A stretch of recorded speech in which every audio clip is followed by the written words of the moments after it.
Return of the Ancient Gods. How revival of paganism challenges the foundations of Western civilization. Written by Rakesh Krishnan Simha. For centuries, the West has celebrated the legacy of Greece and Rome while erasing the spiritual heart that once animated them. Now, from Greece to America, a pagan revival is reclaiming the sacred roots of democracy, art, and culture, and shaking the pillars of Christian dominance. We are taught that Western civilization is the proud heir of Greece and Rome. Their culture, architecture, democracy, philosophy, and science form the cornerstone of modern identity. But rarely is it acknowledged that these so-called secular and rational achievements were born from spiritual soil. Greek and Roman identity was inseparable from their gods. For instance, democracy in Athens wasn't a cold exercise in policymaking. It was spiritual, conducted under the gaze of Pallas Athena, the goddess of wisdom and war. Laws in Rome were not merely civic, but steeped in priestly rituals and divine sanction. Art, athletics, and science were acts of devotion to the pantheon. For instance, the ancient Olympic Games were a religious festival held in a religious sanctuary. However, this foundation was violently uprooted when the Roman Empire adopted Christianity in the 4th century CE. Pagan temples were destroyed or converted. Priests were persecuted. Philosophers were exiled or killed. The Christian Emperor Theodosius banned the Olympics Games, where the Greeks and later the Romans met for 1,000 years to honor Zeus. The spiritual lifeblood that had animated Greco-Roman civilization was drained, and only its secular skeleton was allowed to remain. The West, in essence, had to annihilate Greek and Roman civilizations before declaring them as cultural ancestors, stripping them of their spiritual core and locking them away like relics in museums so they could no longer challenge Christian hegemony. Today, the West heaps praise on the glories of Greek and Roman civilizations, but only after ensuring they lie safely in the grave. They've been attempting the same with Hindu civilization, severing its soul to make it easier to tame, but without success. So far, attack on Arcadia, Christianity's ongoing war on pagan cultures. Christianity's relentless ethnocide, the deliberate and systematic destruction of the culture of an ethnic group, continues to this day. In March 2025, history was made as the first ancient Greek temple in 1,700 years opened for worship in Arcadia, Peloponnese. A grand inauguration ceremony, attended by hundreds of people, marked the return of a sacred space that once stood at the heart of Greek religious life. The temple dedicated to Zeus, Dionysus, and Pan is not designed as a museum, but as a functional space for worship, much like it was in its heyday. However, the reopening of the temple has sparked a wave of controversy. Evangelos Bexis, the site manager and organizer of the event, said that despite the temple's completion, the Greek Ministry of Education swiftly issued a circular prohibiting the operation of the temple. A special team of authorities sealed the entrance, even though the urban planning department had granted the necessary permits. This decision came as a shock to many who had hoped to see a revival of ancient traditions in the land that Westerners claim as the birthplace of their civilization. Reviving polytheism. What's truly fascinating about this story is not just the temple's reopening, but its deeper implications on the global stage. The revival of polytheism, and specifically the rise of pagan traditions, is making a significant comeback in Greece and across Europe despite modern-day resistance from entrenched churches. Against this backdrop, the consecration of the Greek temple in Arcadia is not merely about preserving history. It's about reclaiming a culture that was once cast aside by the forces of Christianization centuries ago. Sanatized antiquity. The Greeks were aggressively polytheistic, says Paul Christessen, professor of ancient Greek history at Dartmouth College, USA. Athenian democracy, often hailed as a precursor to modern political systems, was deeply rooted in religious practices, with the gods seen as the source of wisdom, playing a central role in shaping political decisions and actions. The Athenians believed that their democratic system was not just a human invention, but was guided and legitimized by the will of the gods. Rituals honoring goddess Athena, the city's patroness, were intertwined with civic life. The assembly, ecclesia, operated in a context where divine guidance was considered essential for governance. Public festivals, such as the Panathenaic Games, also linked religion with civic pride and participation, reinforcing the idea that the city-state's well-being depended on political engagement and divine favor. Essentially, Athenian democracy was not just a political system, but a sacred endeavor, with the gods playing an integral role in the prosperity and success of the community. The Roman legal system, the underlay of European jurisprudence, was heavily influenced by religious rituals and priestly interpretations. Legal decisions often invoked divine authority, blending law with spirituality. What did the West do to these ancient connections? It abstracted these achievements from their spiritual origins, allowing them to be celebrated as universal ideals to align with Christian orthodoxy. Erasure of pagan foundations.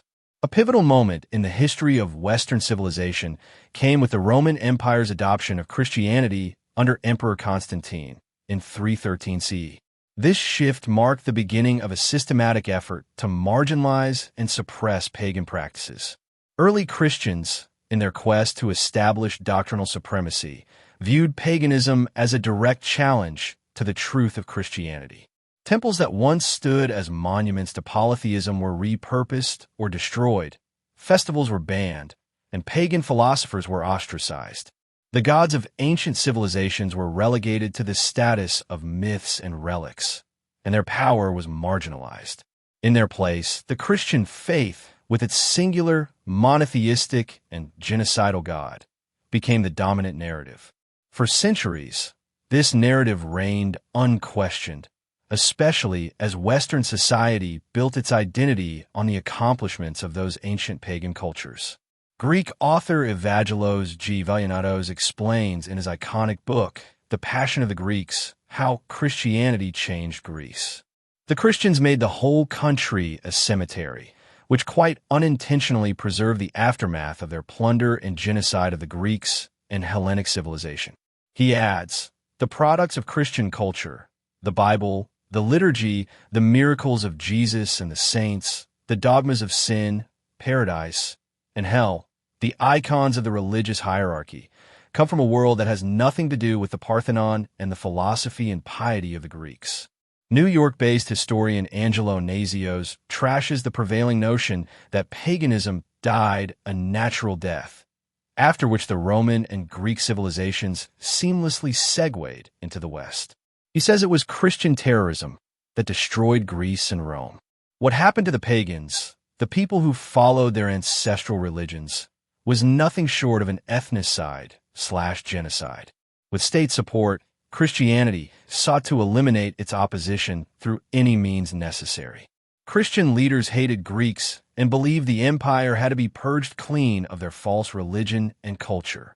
By the 1400s, public ethnic Greek identity was gone, thanks to centuries of persecution and cultural destruction.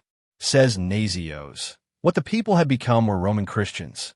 The so-called Byzantine Empire, which is characterized as Greek, was far from Greek. The people called themselves Romoi. Greek was not a viable self-identity. The triumph was secured thanks to the intentional destruction of the Greek people. Renaissance, a curated revival. The Renaissance, 1450 to 1650, heralded a revival of Greco-Roman antiquity, but with a catch. Philosophers like Plato and Aristotle were embraced, yet their teachings were bent and filtered through Christian lenses. This process shows the selective appropriation of classical thought, where the philosophical ideals were retained, but the pagan religious beliefs were relegated to the margins, or, more often, completely censored. The Renaissance also romanticized classical art and literature, while ignoring the cultural diversity of ancient Greece and Rome. Classical connections beyond Europe, to regions like Sudan and India, were conveniently forgotten, perpetuating a Eurocentric myth that tightly bound the West to an idealized, sanitized version of antiquity. As American anthropologist Eric Wolf commented, many of us even grew up believing that this West has a genealogy according to which ancient Greece begot Rome, Rome begot Christian Europe, Christian Europe begot the Renaissance, the Enlightenment political democracy, and the Industrial Revolution. Industry, crossed with democracy, yielded the United States, embodying the rights to life, liberty, and the pursuit of happiness. Greece and Rome are not the West. Scholars have challenged the tidy narrative of Western civilization as a direct inheritance from ancient Greece and Rome. Nawaz Max Sweeney, professor of classical archaeology at the University of Vienna, says the idea that the modern West is the culmination of a unique, unbroken cultural tradition stretching from classical antiquity to the present is factually incorrect. The ancient Greeks and Romans were much more diverse than we might think. They were neither predominantly white nor predominantly European, and indeed did not conceive of racial and geographical categories in the same way we now do. The notion of a coherent West emerged much later, particularly during the Renaissance, and was solidified in the 17th century during European imperial expansion. Western civilization is therefore not just a myth in the sense that it is a fiction that we tell ourselves, despite knowing that it is factually false. It is a myth that was invented to justify slavery, imperialism, and oppression. As such, it served the ideological needs of the time of its invention, reflecting the core values of the society that produced it, says Max Sweeney. Polytheistic revival, threat to Christian hegemony. But the ancient gods, it seems, were only sleeping. Today, a quiet but determined resurgence of paganism is taking place, not just in Greece but across Europe and the world. Norse Asatru thrives in Iceland. Druidry is practiced in Britain. Descendants of the Prusi, once thought extinct, are rebuilding their temples and reviving pre-Christian Prussian rituals as far afield as Russia. In the United States, there's an explosion of interest in Druidry, Hinduism, Wicca, Buddhism, and other native or polytheistic traditions. Even mainstream surveys reflect this shift. In 20 U.S. states, the religiously unaffiliated now outnumber any other religious group. The drift away from Christianity is causing a dramatic transformation in how Americans perceive the world. For instance, the proportion of Americans who think religion can answer all or most of today's problems is now at a historic low of 48%. Plus, around 29% of Americans do not expect a religious funeral at their death. And this shift is making the church nervous. It continues to view paganism not just as a rival movement, but as a threat to the ideological monopoly it has held over the Western worldview for centuries. Backed by the state, the church has launched aggressive campaigns against neo-paganism, while conservative Christian voices warn of moral decay as a result of these resurgences. Consider the aggressive backlash faced by Indian spiritual teacher Osho in 1980s Europe. Feeling threatened by Osho's influence, the Greek Orthodox clergy launched a fierce campaign against him. They warned the government that blood would flow unless Osho were thrown out of the country. In an ironic twist, the archbishop, who preached Christian values of love and tolerance, threatened Osho with being burned alive unless he was removed from Greece. In Italy, Osho faced similar resistance. The Vatican reportedly pressured the Italian government to deny him entry, with the Pope's influence being cited as a key factor in the delays and eventual refusal of his visa. Or take the attempts by Russian prosecutors to ban the Bhagavad Gita as extremist literature, or the rising number of attacks on Hindu temples in America. The church sees the writing on the wall. The monopoly is breaking. Arcadia Temple, a beginning, not an end. The consecration of the Arcadian Temple was more than a ceremonial gesture. It was an act of cultural reclamation, a signal to the world that the ancient gods still mattered, not as dusty myths, but as living forces of identity, reverence, and belonging. That the temple was shut down only reinforces the point. There's still a war being fought over the soul of humanity. The impunity with which Christians attempt to destroy the very society that allows them to grow is aptly illustrated by Pope John Paul II's call to the Church in 1999 to redouble its efforts to convert Hindus. Just as the first millennium saw the cross firmly planted in the soil of Europe, and the second in that of America and Africa, so may the third Christian millennium witness a great harvest of faith on this vast and vital continent. He told a crowd in India's capital, New Delhi. Pagan movements can take heart from the existence of more than 1 billion Hindus who have preserved their ancient Dharma, despite 1,400 years of foreign invasions, alien rule, and genocide. India is home to a civilization where gods are still worshipped in temples. Rituals are performed daily, and festivals connect communities to cycles of nature and the cosmos. Revivalist pagans can look to India for ritual continuity, sacred geography, calendar-based practices, and a model of non-exclusive theism where many gods can coexist. Conclusion: a cultural reckoning. The West has long celebrated the minds of Socrates, Cicero, and Sophocles while scorning the gods they worshipped. It has inherited the form of the past while discarding its spirit. But that spirit is returning. As more people seek meaning outside rigid monotheism, embracing polytheism, native traditions, and diverse spiritual paths, they're also confronting the uncomfortable truth. Western civilization was built on erasure. What rises now from Arcadia, the forests of Iceland, the temples of India, and beyond is not just a religious revival.